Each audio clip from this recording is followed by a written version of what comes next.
नमस्कार मंडळी, मी आज एक नवीन रेसिपी घेऊन आलेली आहे. अगदी झटकेपट होईल अशी. तर चला तर मी तुम्हाला दाखवते.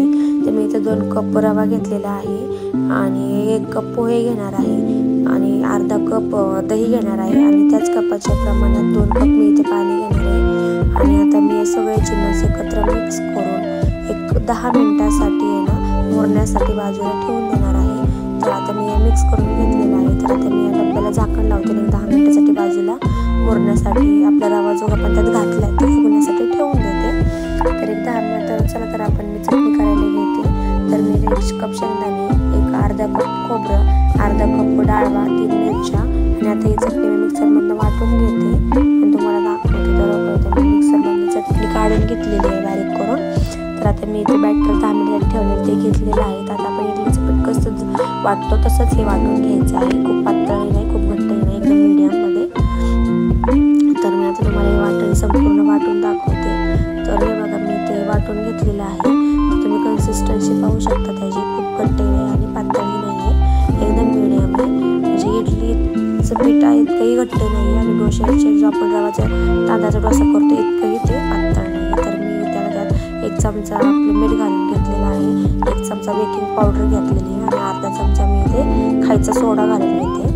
तर आता मी हे सर्व जिन्नस एकत्र पटकन मिक्स करून घेते, म्हणजे आपल्याला लगेच डोसा करायला घ्यायला. आता मी हे पटपट मिक्स करते सगळं. का तर ते आपला बेकिंग सोडा ते आपण त्यात घातलेला आहे ते ॲक्टिव्ह होईल.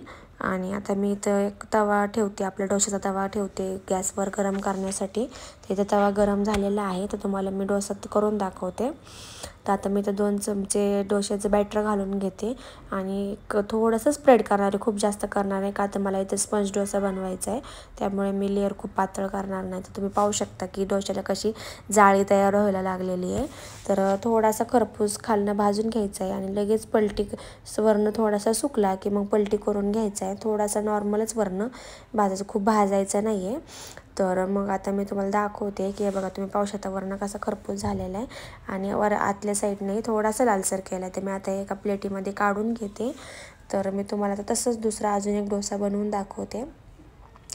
तर पाहू शकता की मी दुसराही डोसा बनवायला लागलेली आहे आणि खूप अवघड नाही आणि कणभरही तेलाची इथे गरज नाही आहे. तेल अजिबातच घालायचं नाही आहे तव्यावरती. आणि नंतर डोसा तयार झाल्यानंतर तुम्ही तूप किंवा लोणी घालून खाऊ शकता. अगदीच एकदम अप्रतिम डोसा लागतो आणि इन्स्टंट तयार होणारा डोसा आहे हा. खूप म्हणजे असं झंझट नाही आहे की तांदूळ भिजत घाला, डाळ घाला, वाटा वगैरे.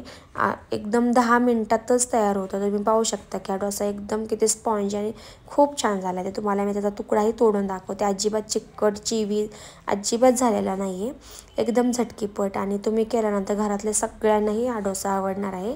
तर खोबऱ्याची चटणी बरोबर हा डोसा अप्रतिम लागतो. त्याचबरोबर तुम्हाला वाटलंच तुम्ही पिवळा बटाटाही करू शकता. तर तुम्हाला माझी रेसिपी आवडल्यास माझ्या चॅनलला शेअर, सबस्क्राईब आणि लाईक नक्की करा.